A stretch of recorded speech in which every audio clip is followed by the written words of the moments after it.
Imagine this. The crackling warmth of a campfire, your closest friends sitting beside you, and the endless Idaho wilderness surrounding you. It's the perfect getaway.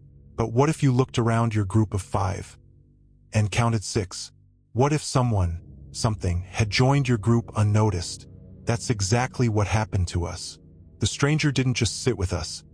They laughed, talked, and blended in like they belonged. But none of us invited them. None of us knew who they were. And by the time we realized it, our camping trip had turned into a nightmare we barely escaped alive. Would you notice if a stranger slipped into your group unnoticed? Could you trust your instincts enough to survive? Let me know in the comments if you've ever had a creepy experience while camping. Don't forget to like this video, share it with your friends, and subscribe to the channel for more chilling stories like this. Hit the notification bell so you never miss an upload, and be sure to stick around. This story is one you won't forget. This introduction creates curiosity and tension while inviting engagement and interaction.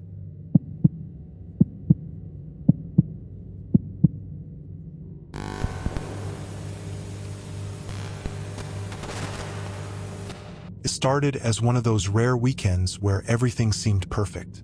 The 5 of us, Ethan, Maddie, Josh, Alexis, and I, had planned this RV camping trip for months. We wanted to escape the chaos of work, school, and social media. The destination? A secluded spot in the heart of Sawtooth National Forest, Idaho. No cell service, no distractions. Just us, nature, and the quiet serenity of the woods. The drive up was half the fun. Maddie, ever the DJ, played a mix of 90s rock and current hits that had us all singing off-key. Ethan, the self-appointed navigator, sat in the passenger seat arguing with Josh, who insisted on taking random turns for shortcuts. Alexis and I sat in the back, laughing at their bickering while munching on snacks we knew we'd regret later. By the time we reached the site, the sun was dipping below the horizon, casting long shadows through the towering pines. The spot was perfect, far from the main road, with a crystal-clear creek nearby and enough flat ground to park the RV and set up a fire pit. We were the only ones there, or so we thought. As we unpacked, Maddie joked about how the isolation made it the perfect horror movie setting. We all laughed, but a shiver ran down my spine. I blamed it on the cool evening air. Once the fire was roaring, we settled into our camping chairs, the flames dancing shadows across our faces. The conversations flowed easily, reminiscing about college days, teasing Josh for bringing a survival knife the size of his forearm, and debating whether Ethan's hiking boots were overkill. Felt good to unwind. That's when I first noticed something was off. I was mid-laugh when I glanced around the circle and realized there were 6 of us. 6 faces illuminated by the glow of the fire.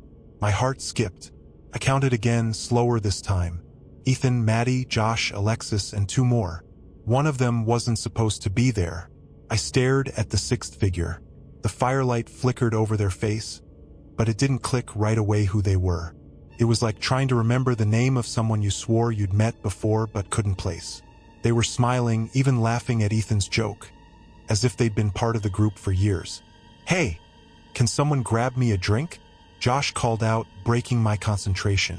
I tore my eyes away from the stranger. Maddie handed him a beer without hesitation.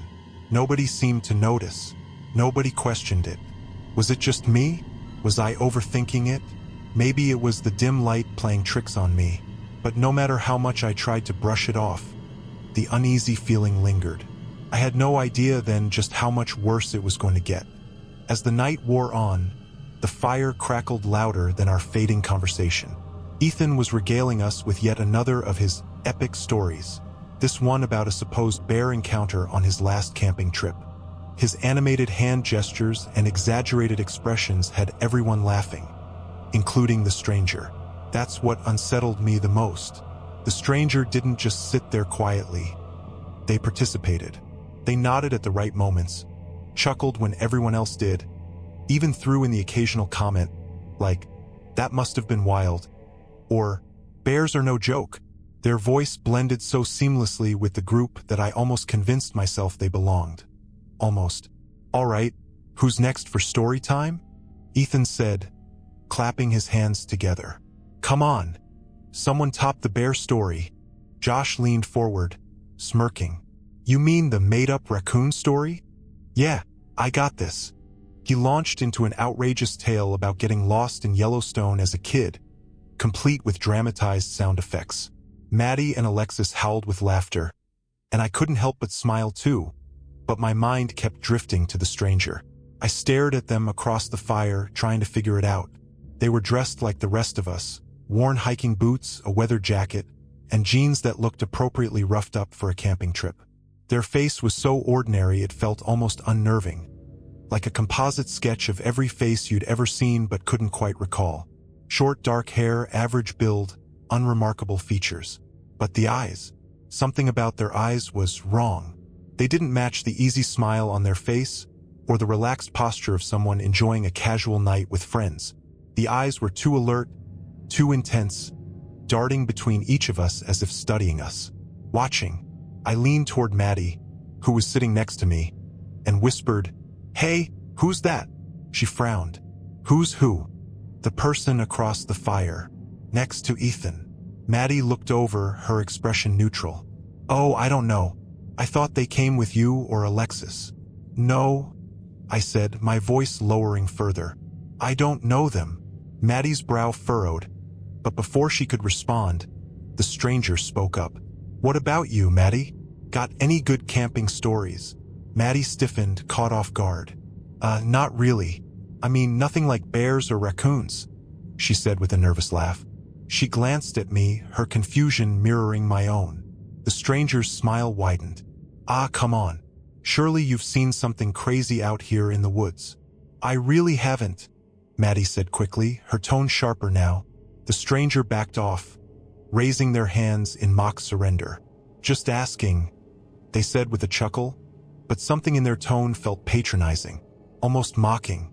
My heart raced as I stared at Maddie, waiting for her to say something, to acknowledge that this person didn't belong. But she didn't.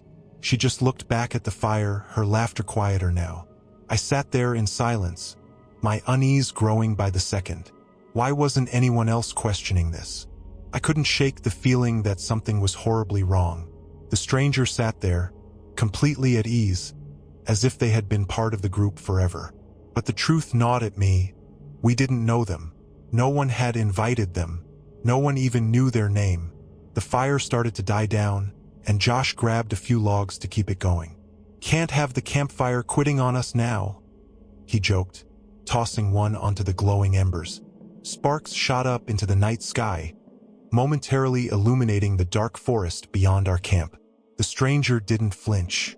They just watched the fire with a serene smile, their face reflecting the flickering orange light. It was like they belonged and didn't belong at the same time, and the contradiction was driving me insane. I leaned toward Alexis, who was sitting closest to me now. Hey, I whispered. Do you know that person? What? She replied, keeping her voice low but confused. Who? The person across from us? I hissed, nodding toward the stranger, who was now poking idly at the fire with a stick. Alexis frowned and squinted at them. I thought they were with Ethan, she said, her voice hesitant. No, I said firmly. Ethan didn't bring anyone. I already asked Maddie. She thought they were with you. Alexis's face shifted, her confusion growing into unease. Wait, who are they then? I don't know, I said. That's what I've been trying to figure out. Alexis turned back to the fire, her body language tense now.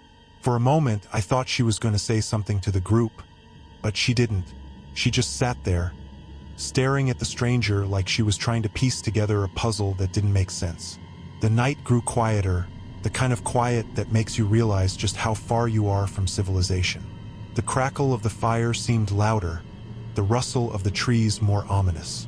Somewhere in the distance, an owl hooted, its call echoing eerily through the forest. The stranger leaned back in their chair, stretching as if they didn't have a care in the world. You guys picked a great spot, they said, their voice cutting through the stillness. Feels peaceful out here. It was the way they said it that sent a chill down my spine. peaceful, like they were enjoying something more than just the view, like they knew something we didn't. Ethan laughed, oblivious. Yeah, nothing beats Sawtooth for camping, he said. We got lucky no one else grabbed this spot.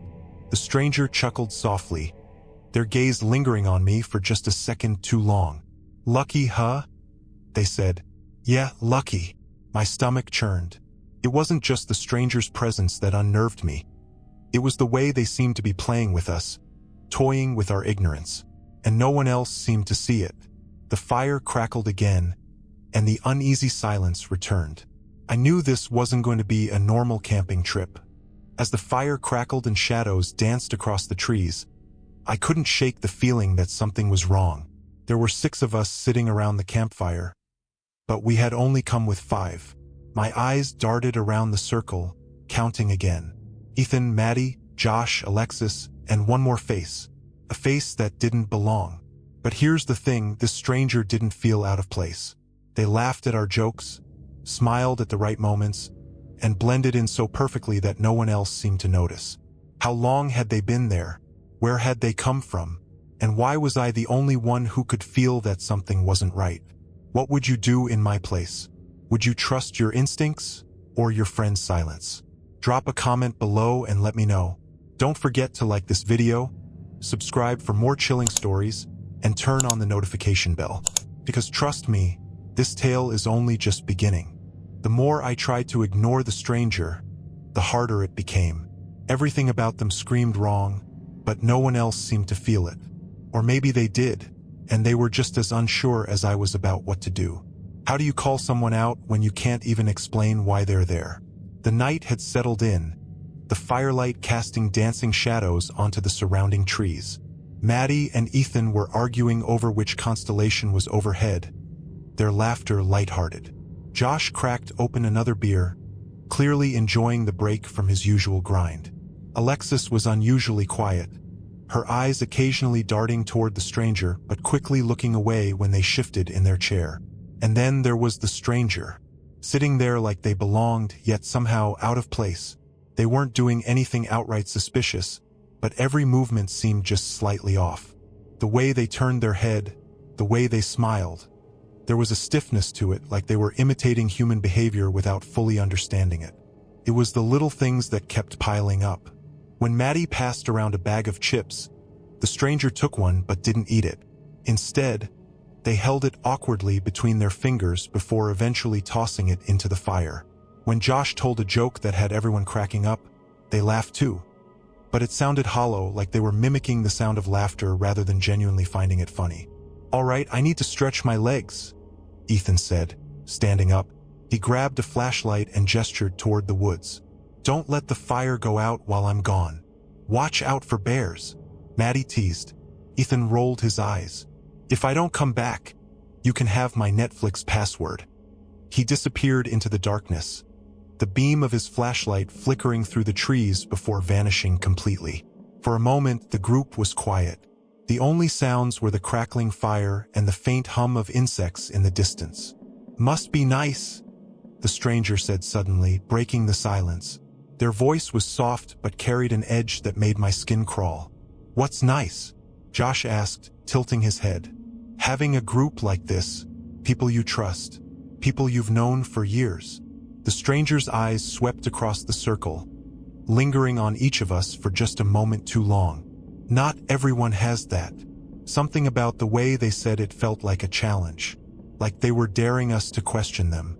My fingers tightened around the edge of my chair. Was it my imagination, or was everyone else starting to look uneasy too? Yeah, well, Josh said, clearly trying to lighten the mood. We've had our ups and downs, but I wouldn't trade these guys for anything. The stranger's lips curled into a smile, but it didn't reach their eyes. Good, they said softly. That's good. It sounded like a warning. The stranger's words hung in the air, heavy and unsettling. I glanced around the circle, hoping someone would say something, but everyone seemed determined to avoid acknowledging it. Josh cracked open another beer. Maddie stared into the fire, and Alexis fidgeted with the hem of her sweater. Nobody wanted to address the elephant in the room, or, in this case, the stranger at the fire. Ethan's flashlight beam hadn't reappeared yet, and the longer he was gone, the more I felt the tension creeping up my spine. I tried to keep my focus on the fire, but I couldn't stop my eyes from drifting back to the stranger. They were still watching us, their gaze sharp and deliberate, as if they were studying us. No, not studying, evaluating. Hey! Alexis said suddenly, her voice breaking the silence. How long have you been camping out here? She didn't look directly at the stranger, instead focusing on the fire as if she wasn't sure she wanted an answer. Me? The stranger said, feigning surprise. Their tone was smooth, but there was something off about it. It was like they were trying to sound casual and coming up just short. Oh, a while. I like being out here. It's peaceful. Alone. Alexis pressed, this time glancing up at them. Her voice was steady, but I could see the tension in her shoulders. The stranger smiled, that same hollow smile that didn't quite fit their face. Yeah, sometimes you just need to get away, you know? Clear your head. Maddie shifted in her chair, clearly uncomfortable. That's fair, she said quickly, trying to steer the conversation elsewhere. So, what brought you to this spot? The stranger shrugged, the movement unnaturally stiff. I heard it was nice out here. Thought I'd check it out. Heard it was nice? From who? My mind raced. This spot wasn't exactly well known. We'd chosen it precisely because it was so remote. How would they have even found it? What about you guys? The stranger asked, turning the question back on us. What made you pick this place? Felt like a deflection, but Maddie took the bait. Josh found it online, she said, motioning toward him. We wanted something quiet, away from people. Well, the stranger said, leaning forward slightly, you got your wish. The way they said it made my stomach twist. The firelight flickered across their face, casting deep shadows under their eyes. Their smile lingered just a second too long before they leaned back again, as if satisfied. Josh chuckled nervously. Yeah, no plans. Definitely quieter than the city. The stranger didn't respond. They just sat there, watching us with that same eerie calm. I glanced at Alexis, who caught my eye and quickly looked away. She felt it too, this wasn't normal. This person didn't belong. And Ethan was still out there, alone. The minutes dragged on, and Ethan was still nowhere to be seen. The night felt darker now, as if the firelight couldn't quite push back the shadows anymore. I could feel my heartbeat in my ears as I glanced toward the trail he'd taken. How far could he have gone? It wasn't like Ethan to wander off for this long, especially in unfamiliar woods. Do you think he's okay? Maddie asked, breaking the silence. Her voice trembled just enough to betray the calm facade she was trying to maintain. Josh waved her off. He's fine. He probably just needed a moment or got distracted by something. You know Ethan. He'll come back with some dumb story about spotting a raccoon or tripping over a root. But even Josh didn't sound convinced. His hand fidgeted with the tab of his beer can, the metallic click-click-click grating against my nerves. I couldn't take it anymore. I'm going to look for him, I said, standing up. My legs felt heavy, as if they were trying to hold me in place, but I forced myself to move. Wait, Alexis said sharply, grabbing my arm. Her fingers dug into my sleeve, and when I turned to look at her, her eyes were wide with something that looked an awful lot like fear. Don't go out there alone. I'll be fine, I said, though I didn't believe it. I won't go far, just to see if I can spot his flashlight or hear him. I'll come with you, Josh said, standing up. For once, I was grateful for his presence. As much as I hated to admit it, I didn't want to go alone. The stranger's voice cut through the tension. I wouldn't wander too far if I were you. I froze, turning to look at them. They were leaning back in their chair again, their expression calm, almost amused. These woods can be tricky at night, they added, their words carrying a subtle edge that sent a chill down my spine. What's that supposed to mean? I asked, my voice harsher than I intended. The stranger shrugged, their smile widening just enough to make me uncomfortable. Just saying, it's easy to get turned around out here. People have a habit of getting lost. Maddie let out a nervous laugh. Well, Thanks for the pep talk, she said, though her voice wavered.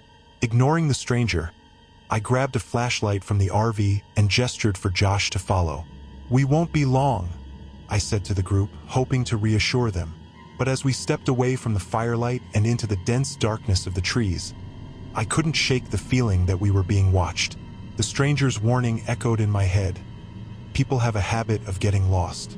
The beam of my flashlight cut through the blackness, illuminating gnarled roots and undergrowth. Every rustle of leaves made my skin prickle. The forest seemed alive, like it was holding its breath, waiting for something.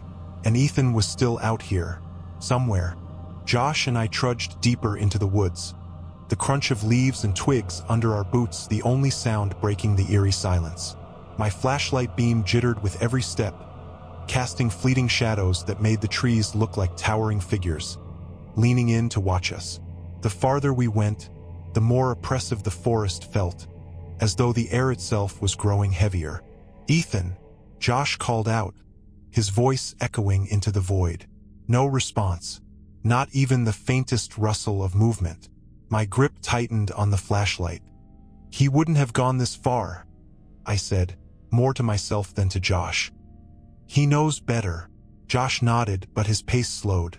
Maybe he's messing with us. You know how he is.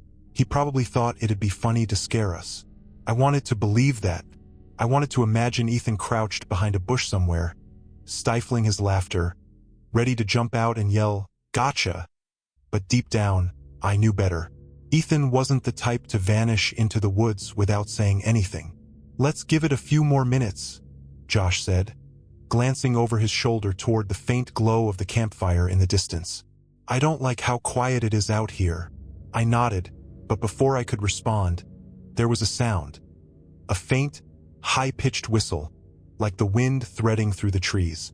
It wasn't natural. It rose and fell, almost melodic, but with a strange metallic quality that made my stomach churn. Josh froze, his flashlight beam sweeping the darkness. What the hell was that? He whispered. I shook my head, my heart pounding in my chest. The whistle came again, louder this time, and it seemed to be coming from deeper in the woods. My instincts screamed at me to turn back, but I couldn't leave without finding Ethan. Ethan, I shouted, my voice cracking. If this is a joke, it's not funny anymore. Josh grabbed my arm. Wait, do you hear that? At first, I thought he meant the whistling, but then I heard it. A faint crunching sound, like footsteps on dry leaves. They were slow, deliberate, and coming from somewhere ahead of us. My flashlight darted toward the noise, but there was nothing there, just trees and shadows. Ethan, Josh called out, his voice shaky now. The footsteps stopped. The forest fell silent again, and for a moment, all I could hear was the thudding of my heart. Then, from somewhere in the distance, we heard a voice. Help! It was faint, almost swallowed by the night, but unmistakably Ethan's. Relief surged through me, but it was quickly followed by a wave of dread. Something about the way he called out didn't feel right. The tone was off, flat, almost robotic. Ethan! I yelled again, breaking free from Josh's grip and heading toward the sound. But Josh didn't move. That's not him, he said, his voice barely above a whisper. Something's not right. I hesitated, the beam of my flashlight trembling as I scanned the trees. Deep down, I knew he was right, but if it wasn't Ethan, then what was calling us? Help! The voice came again, faint but clear. It was Ethan's voice, or at least it sounded like him. My brain screamed at me to turn back, to get back to the campfire in safety, but my legs wouldn't listen. Every instinct I had was overridden by the need to find my friend. I pushed forward, the beam of my flashlight bouncing wildly across the trees. Wait! Josh hissed behind me, grabbing my arm again. What if it's not Ethan? I stopped, his words sinking in like ice water. What are you talking about? Who else would it be? Josh shook his head, his face pale and tense. I don't know, okay? But that voice, it doesn't sound right. It's like, he trailed off, his eyes scanning the darkness. It's like it's trying to sound like him. I opened my mouth to argue, but before I could speak, The voice called out again, closer this time. "Help me, please." The words were wrong. The tone was all wrong. There was no emotion in it, no fear, no pain, just flat, mechanical desperation. My stomach churned. Josh was right. This wasn't Ethan. Couldn't be. "Okay, so what do we do?" I whispered, my voice shaking. "We go back to camp," Josh said firmly. "We get Maddie and Alexis and we leave. Forget Ethan." "Forget him? Are you serious?" I snapped, yanking my arm free. "What if he's hurt? What if he needs us?" Josh hesitated, his jaw tightening. "And what if he's already dead? What if whatever's out there is using his voice to?" A loud crack interrupted him, the sound of a branch snapping underfoot. My flashlight whipped toward the noise, illuminating nothing but empty forest. The sound came again, this time behind us, then to the left, then the right. It was everywhere and nowhere all at once. "We're not alone," Josh whispered, his eyes wide with fear. The whistling started again, soft at first but growing louder, weaving through the trees like a taunting melody. I could feel the hairs on the back of my neck standing on end. My grip on the flashlight tightened as I tried to pinpoint the sound. Then, just ahead of us, I saw it. A faint glow like the flicker of a dying flashlight. It had to be Ethan. "There," I said, pointing. Josh grabbed me again, shaking his head furiously. "No, man, don't go near it." But it was too late. I was already moving, my feet crunching over the underbrush as I followed the light. It bobbed and swayed, leading me deeper into the woods, always just out of reach. "Ethan," I called, my voice breaking. "Where are you?" The light stopped abruptly, hovering in place for a moment, and then it blinked out. I froze, my breath catching in my throat. The forest was silent again, except for the faint sound of something breathing, something that wasn't human.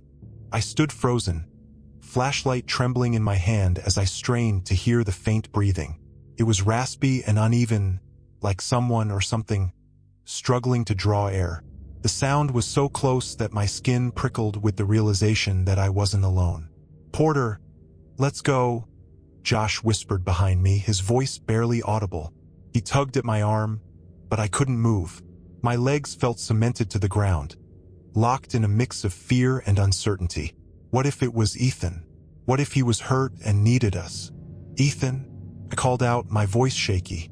The breathing stopped. Complete silence enveloped the woods again, the kind of silence that feels alive, pressing in on you from every direction. "Let's go," Josh repeated, this time louder. His panic was contagious, and I finally turned to look at him. His face was pale, his eyes darting between the trees like he expected something to jump out at us any second. But then the voice came again. "Help me." It was Ethan's voice, but it was wrong. The words were stretched, like someone unfamiliar with language trying to mimic speech. The flat, mechanical tone was back, and this time it sounded much closer. Too close. I spun toward the sound, shining my flashlight into the trees. The beam caught a figure just beyond the edge of the light. My heart jumped into my throat. It looked like Ethan. "Ethan!" I shouted, relief surging through me. I started toward him, but Josh grabbed my arm, yanking me back so hard I nearly dropped my flashlight. "Stop!" he hissed. "Look at him!" I hesitated, my light shaking as I held it steady on the figure. Something was wrong. Ethan wasn't moving, he was standing there, stock still, his body too rigid.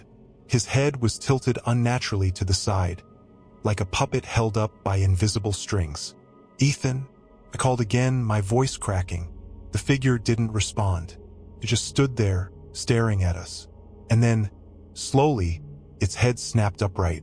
The movement was too fast, too sharp, like it wasn't constrained by the limits of human anatomy. My stomach dropped. Josh started backing away, pulling me with him. "That's not Ethan," he whispered. The figure took a step forward. Its movements were jerky and uneven, like it was learning how to walk. My flashlight caught a glint of its face, and my blood turned to ice. The features were almost Ethan's, but they weren't right. The eyes were too wide, the mouth too stretched, as if it was wearing his face like a mask. "Run," Josh said, his voice barely audible. We didn't need to be told twice. The moment my brain registered the word, my legs were in motion. We sprinted back toward the faint glow of the campfire, the sound of heavy footsteps crashing through the underbrush behind us. Whatever that thing was, it was following us. We ran like our lives depended on it, because they did. The forest blurred around me as my flashlight bounced wildly, illuminating fleeting glimpses of gnarled trees and tangled undergrowth. The sound of footsteps behind us was relentless, heavy and uneven, like whoever or whatever was chasing us wasn't accustomed to running. "Keep going," Josh yelled, his voice hoarse with fear. I could barely breathe, but I forced my legs to keep moving, my adrenaline the only thing keeping me upright.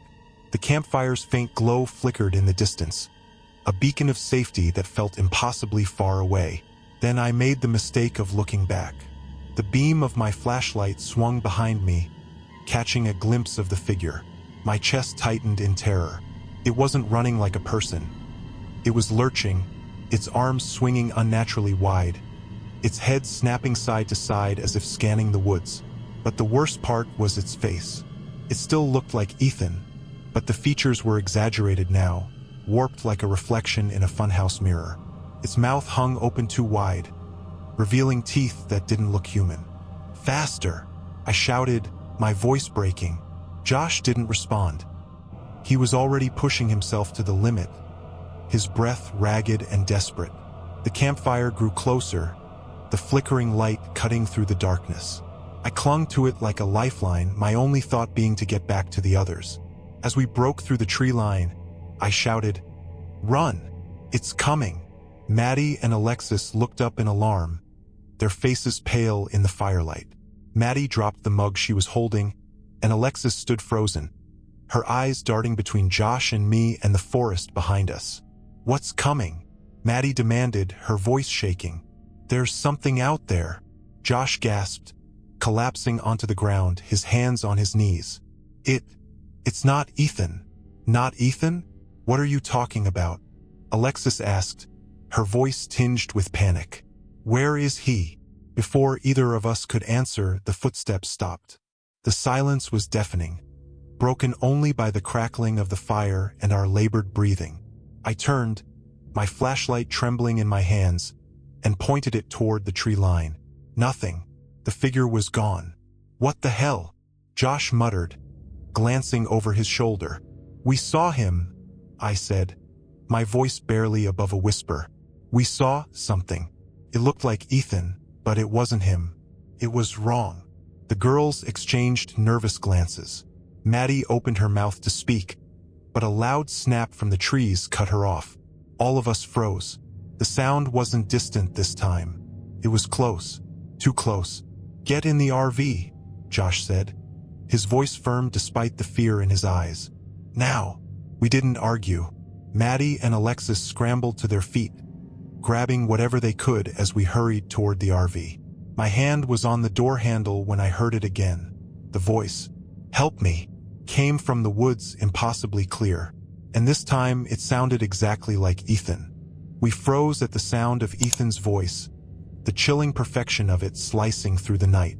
It was unmistakably him, his tone, his cadence, everything. But after what Josh and I had seen in the woods, I couldn't trust it. None of us could. "Did you hear that?" Maddie whispered, her voice trembling. "Get in the RV," Josh barked, shoving the door open. "Now." "No," Alexis protested, stepping toward the tree line. "What if he's hurt? What if he needs us?" "It's not him," Josh snapped, his voice cracking. "I don't know what that is, but it's not Ethan." Alexis hesitated, torn between fear and loyalty. The voice called again, louder this time, laced with an edge of desperation. "Please help me." Tears welled in her eyes as she turned to me. "What if it's really him? We can't just leave him out there." "It's not him," I said, trying to sound calm even as my pulse thundered in my ears. "It's something pretending to be him." The words felt surreal as I spoke them, but I knew they were true. Whatever we were dealing with wasn't human. It wasn't right. Before anyone could argue further, the sound of heavy footsteps echoed from the woods. They weren't fast like before.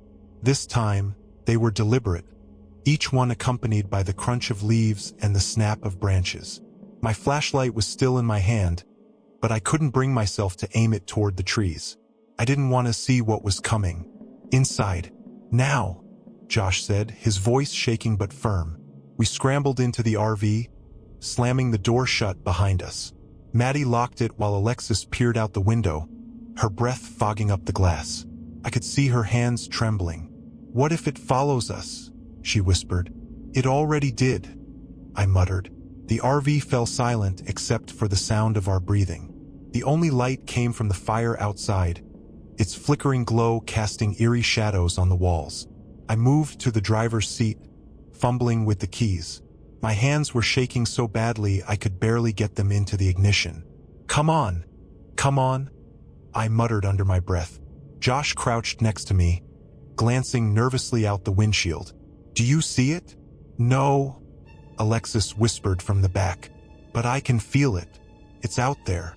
The engine roared to life, and relief washed over me. I threw the RV into gear, ready to leave everything behind. But just as I hit the accelerator, something slammed against the side of the RV. Maddie screamed as the whole vehicle rocked. A loud, guttural sound, half scream, half growl, reverberated outside. It was unlike anything I'd ever heard, a sound that didn't belong in this world. "Drive!" Josh yelled. I didn't need to be told twice. I floored it, the tires spinning in the dirt before finding traction. The RV lurched forward, the campfire disappearing behind us. But the growl followed, growing fainter but never truly gone. And Ethan's voice came one last time, distant and haunting. "Don't leave me." The RV hurtled down the dirt road, every bump and rut jarring us like a warning we couldn't ignore. I gripped the steering wheel so tightly my knuckles turned white, the adrenaline coursing through me making every nerve in my body scream to keep moving. The others sat in stunned silence, their faces pale and etched with fear. The growls had faded, but I couldn't shake the feeling that whatever was out there was still following us. "We're not stopping," I said, my voice shaking but resolute. "Not until we're far away from here." "Do you even know where we're going?" Maddie asked from the back, her voice trembling. "Anywhere but here," Josh snapped. He was sitting on the floor, his back against the wall, running his hands through his hair. "We should have left hours ago." "It's not that simple," Alexis muttered, staring out the window. "Ethan's still out there." The mention of his name sent a chill through the RV. No one said anything for a moment. The silence was heavy, broken only by the rumble of the engine and the crunch of gravel beneath the tires. I swallowed hard, forcing my focus back on the road. "That wasn't Ethan," I said finally, my voice low but firm. "Whatever we saw, it wasn't him." "You don't know that," Alexis said, turning toward me, her eyes brimming with tears. "You didn't see what I saw." "What did you see?" Josh asked, his voice cutting through the tension. Alexis hesitated, her gaze dropping to the floor. "When you two were gone, I thought I saw him. He was standing by the trees, just watching. But his face..." She stopped, shaking her head as if trying to erase the memory. "It didn't look right, like it wasn't really him." Josh's eyes widened. "That's what we saw too. It looked like Ethan, but it wasn't." Something was wearing his face. Maddie let out a soft sob, pulling her knees to her chest. "What is this? What's happening to us?" I didn't have an answer, but I knew one thing: we couldn't stop. The further we got from that campsite, the safer I felt, or at least that's what I kept telling myself. Suddenly, a loud thud echoed through the RV. The entire vehicle shuddered as if something had hit the roof. My heart jumped into my throat, and I instinctively slammed on the brakes. The RV skidded to a halt, throwing us forward. "Did you see that?" Maddie whispered, her voice barely audible. "No," I said, gripping the wheel tighter.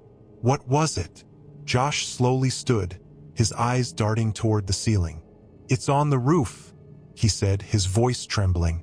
Another thud, louder this time, reverberated through the RV. Maddie screamed, and Alexis backed away from the windows.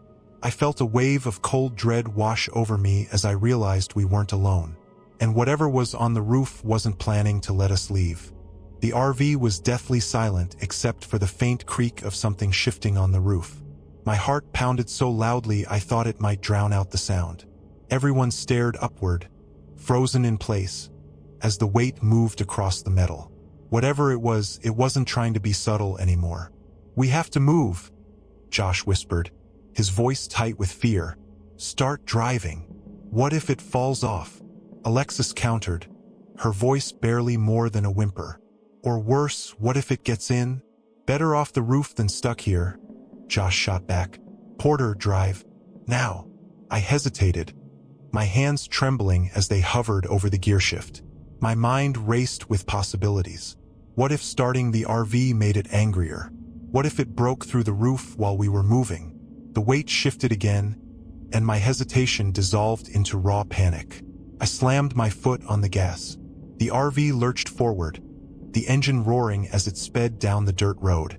The heavy footsteps on the roof turned frantic, almost scrambling, as if whatever was up there was trying to hold on. Maddie let out a terrified sob, curling into a ball on the floor, while Josh and Alexis clung to whatever they could grab to steady themselves. The roof groaned under the weight, and then there was a loud, metallic screech.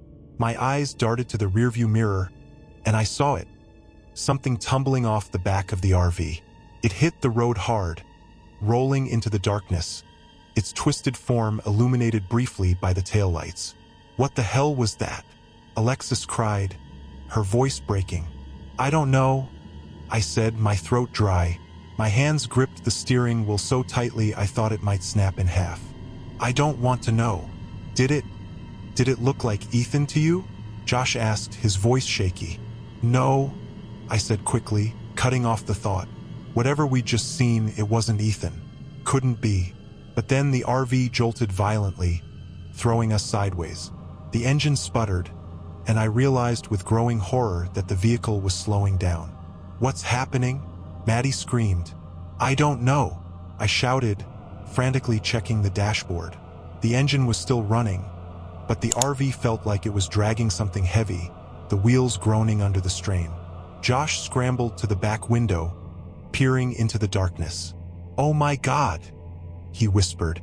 "It's back." "What?" Alexis asked, her voice trembling. "It's holding onto the RV," Josh said, his face pale. "It's crawling underneath." A loud bang from beneath us confirmed his words. Whatever that thing was, it wasn't giving up. The RV shuddered as if something sharp was scraping along the undercarriage. The sound sent chills down my spine. "We have to stop it," Josh said, turning to me, "or it's going to tear this thing apart." I didn't respond. My mind raced with fear as the creature's relentless attacks echoed through the RV. The scraping from beneath the RV grew louder, a metallic screech that felt like nails dragging across my skull.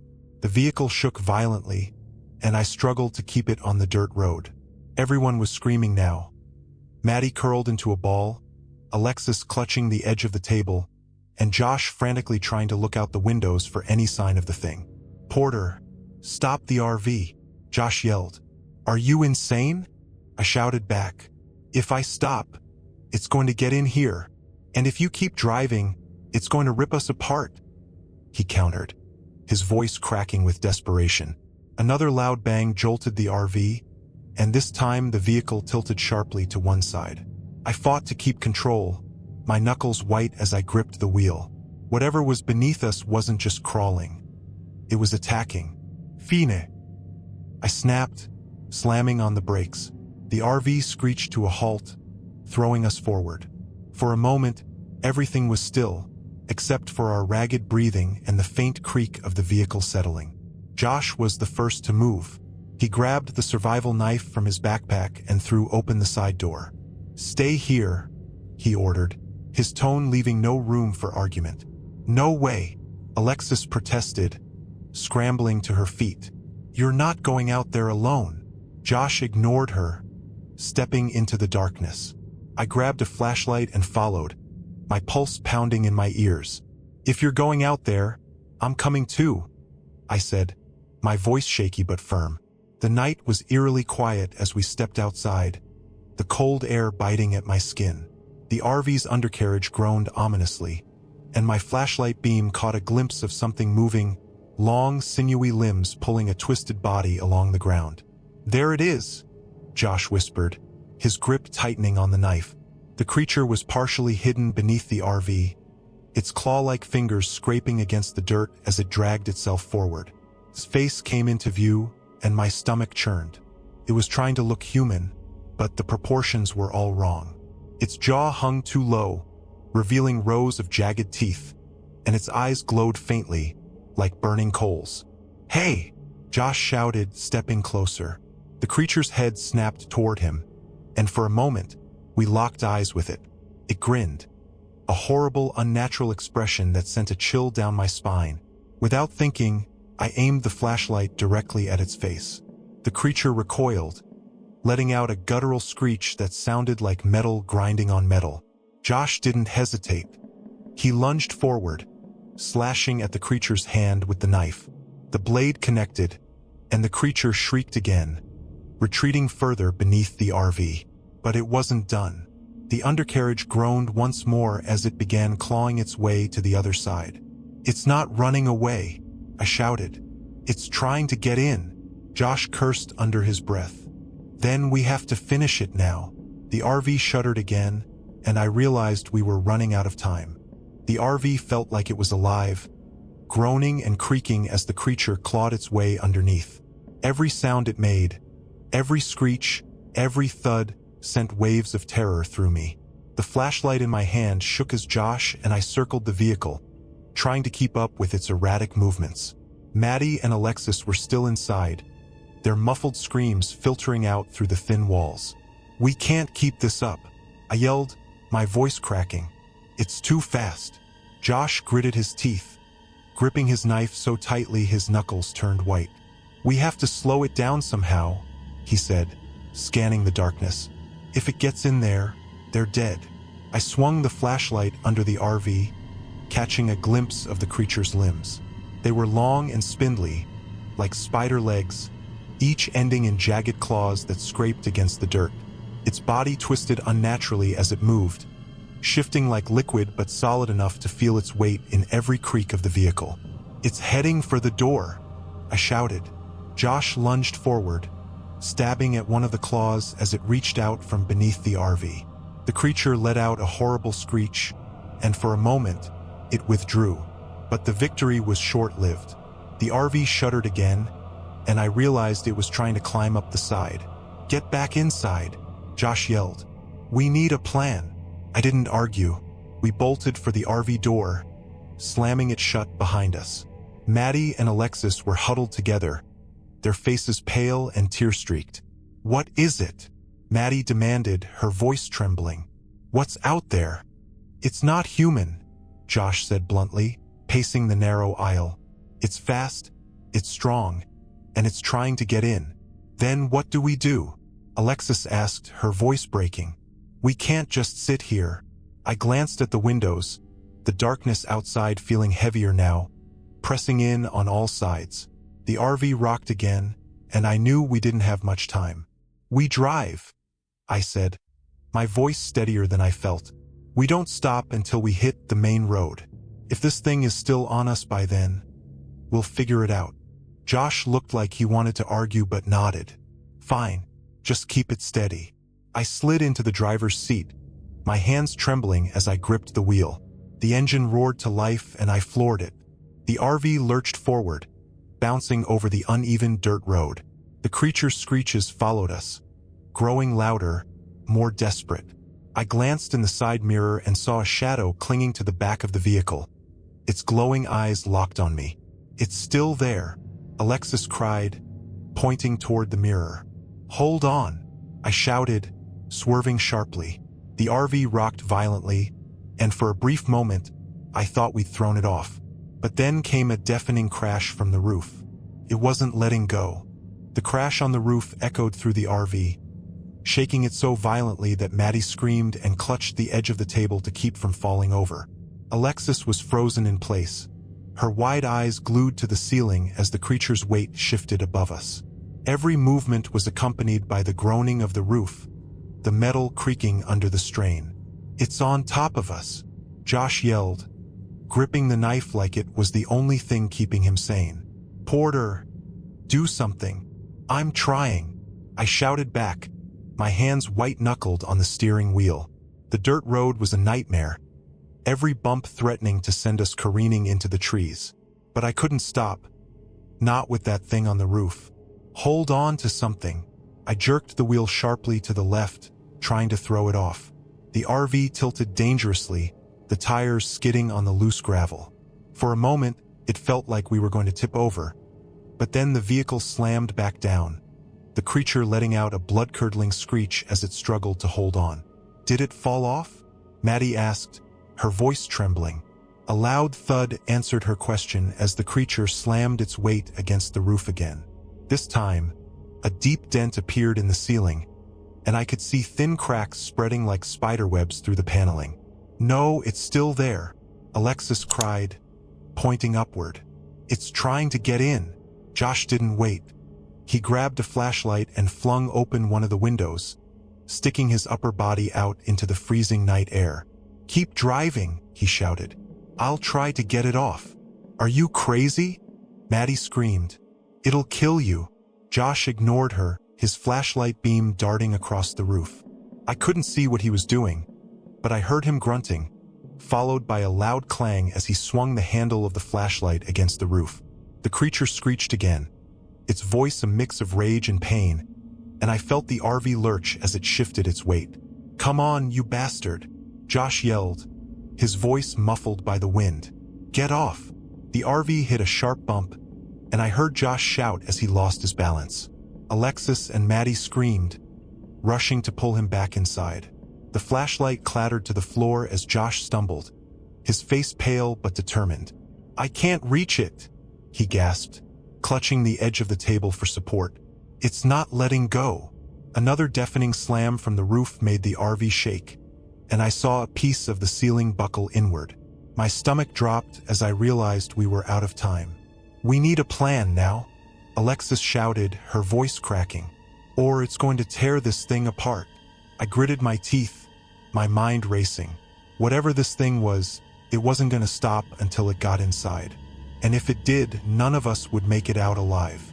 The ceiling groaned again as another slam echoed through the RV.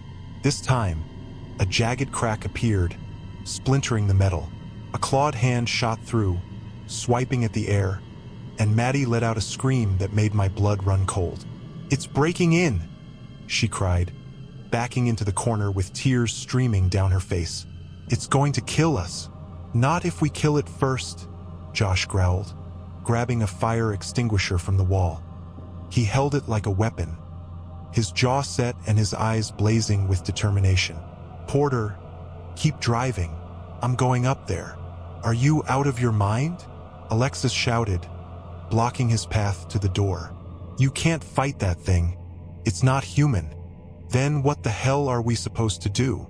Josh shot back, his voice rising. "Sit here and wait for it to rip us apart?" "Enough," I barked, my voice cutting through their argument. My hands were shaking as I tightened my grip on the wheel, trying to keep the RV steady on the uneven road. "Josh, you're not going up there. We need to think of something else." The claw reappeared, raking through the crack in the ceiling and leaving deep gouges in the metal. Maddie screamed again, and Alexis grabbed a knife from the kitchenette, holding it with trembling hands. "We have to distract it," I said, my mind racing. "Get it off the roof long enough for us to gain some distance." Josh's eyes lit up with an idea. "The fire extinguisher. We can use it to blind it or knock it off balance." "How?" Alexis asked, her voice shaking as she glanced up at the widening crack. "We can't even reach it from here." Josh looked at the window he had opened earlier. "I'll climb out the window and spray it from there. If I can get it off balance, it might fall off." "That's insane," Maddie shouted, grabbing his arm. "You'll fall, or worse, it'll grab you." Josh shrugged her off, his expression grim. "It's a risk we have to take. If we don't do something, we're all dead." Before any of us could argue further, another loud crash made the entire RV shudder. The claw had punched through the ceiling now, and I could see the creature's grotesque face through the opening. Its eyes glowed like embers, and its mouth twisted into a horrifying grin as it hissed, spraying spittle across the room. "Go!" I yelled to Josh, throwing the RV into a sharp swerve to buy him time. "Do it now!" Josh didn't hesitate. He grabbed the fire extinguisher, climbed halfway out the window, and aimed it at the roof. With a loud hiss, a plume of white foam shot out, coating the creature in a blinding cloud. It let out an ear-piercing screech, its limbs flailing wildly as it struggled to hold on. "It's slipping," Alexis shouted, her eyes wide with a mix of fear and hope. "Keep spraying." Josh emptied the extinguisher, and the creature let out one final guttural scream before losing its grip and tumbling off the side of the RV.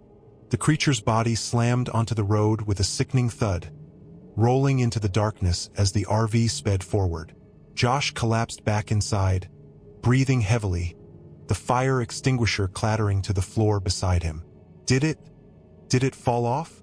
Maddie asked, her voice shaking as she clutched the edge of the counter. Josh nodded, wiping sweat from his forehead. "Yeah, it's off." For a moment, relief swept through the RV, a collective exhale as the tension broke.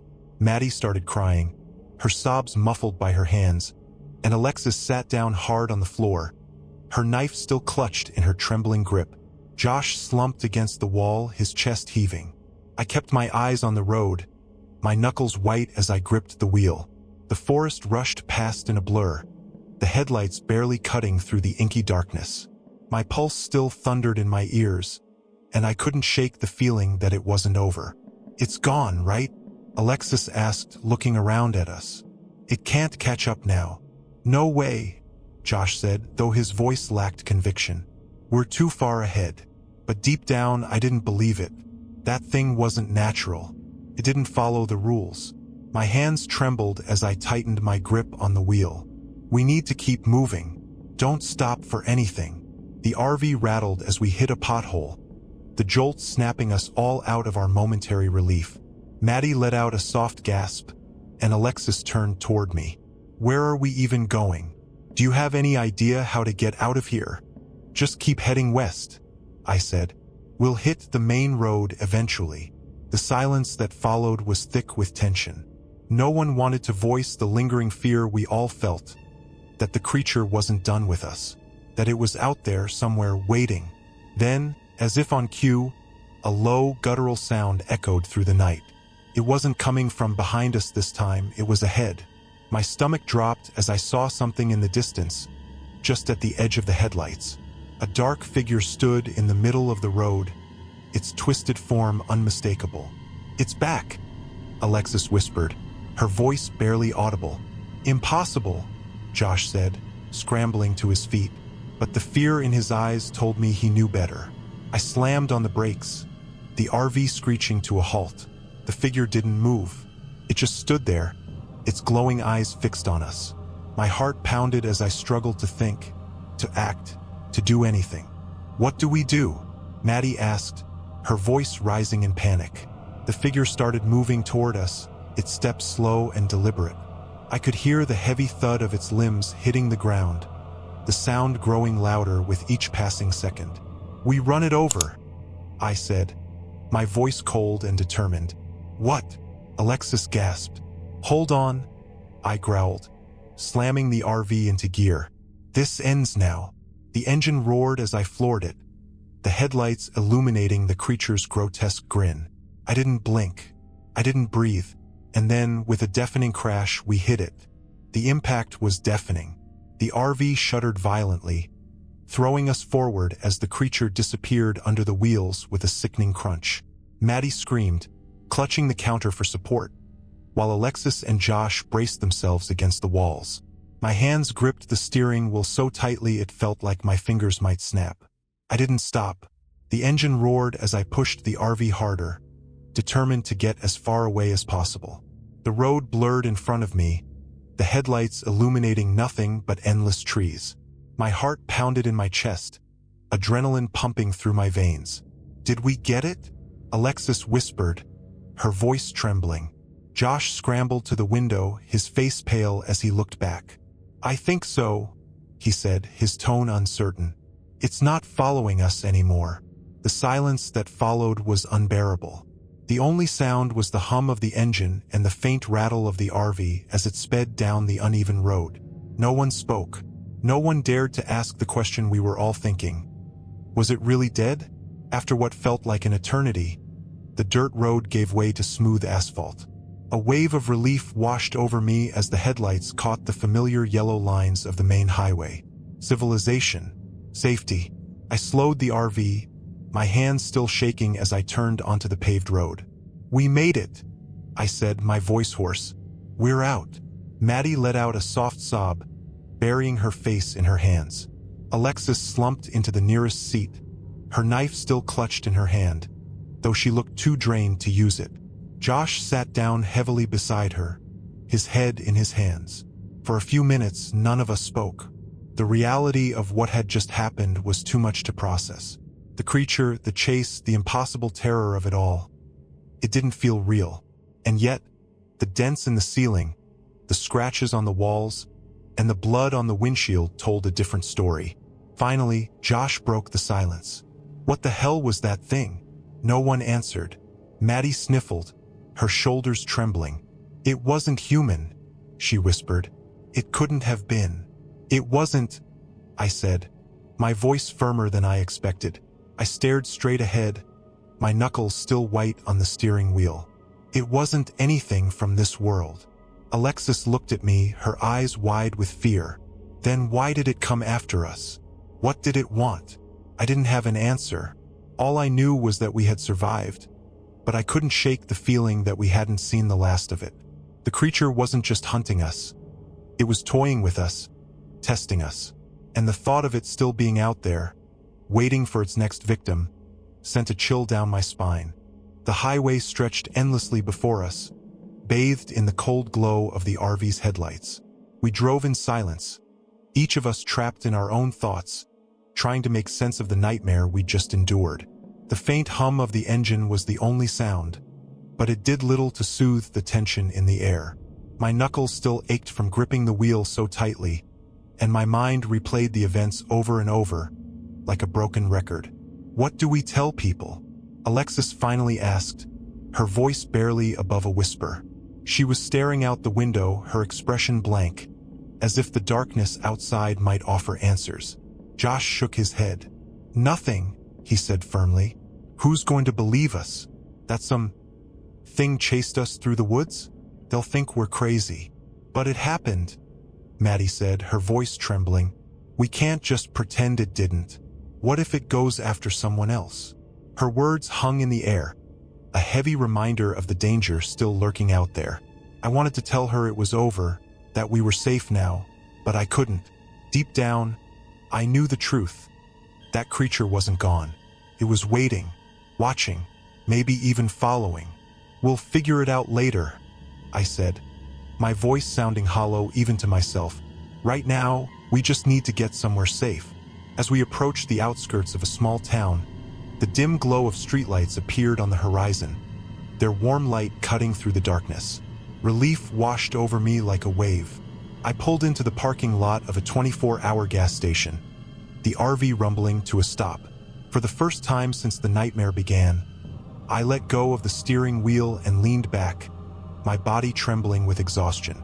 Josh was the first to step outside, cautiously scanning the area before motioning for the rest of us to follow.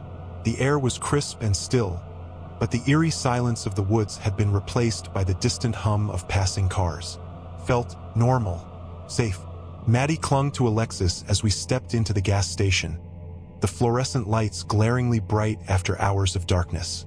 The clerk behind the counter looked up from his magazine, his bored expression changing to mild concern as he took in our disheveled appearance. "You folks okay?" he asked, his voice cutting through the silence. None of us answered right away. Finally, I nodded, forcing a weak smile. "Yeah," I said, though the word felt like a lie. "Just a long night." As the others grabbed water and snacks, I stepped outside, needing a moment alone. The parking lot was empty, the quiet comforting. But as I stared into the shadows beyond the streetlights, I felt it again. That prickling sensation on the back of my neck. Something was watching us. I turned quickly, my heart racing, but there was nothing there. Just the empty highway stretching into the night. Or so I thought. As the RV roared down the highway, I glanced in the rearview mirror one last time. The road behind us was empty, but I couldn't shake the feeling that we weren't alone. That thing, whatever it was, wasn't gone. It was out there, waiting, and I knew deep down this wasn't over. What do you think it wanted? Have you ever experienced something like this while camping or traveling? Let me know in the comments below. I'd love to hear your thoughts. If you enjoyed this story, make sure to hit that like button and share it with someone who loves a good scare. Don't forget to subscribe to the channel for more terrifying tales, and click the notification bell so you never miss an upload. Because trust me, you don't want to face the unknown alone.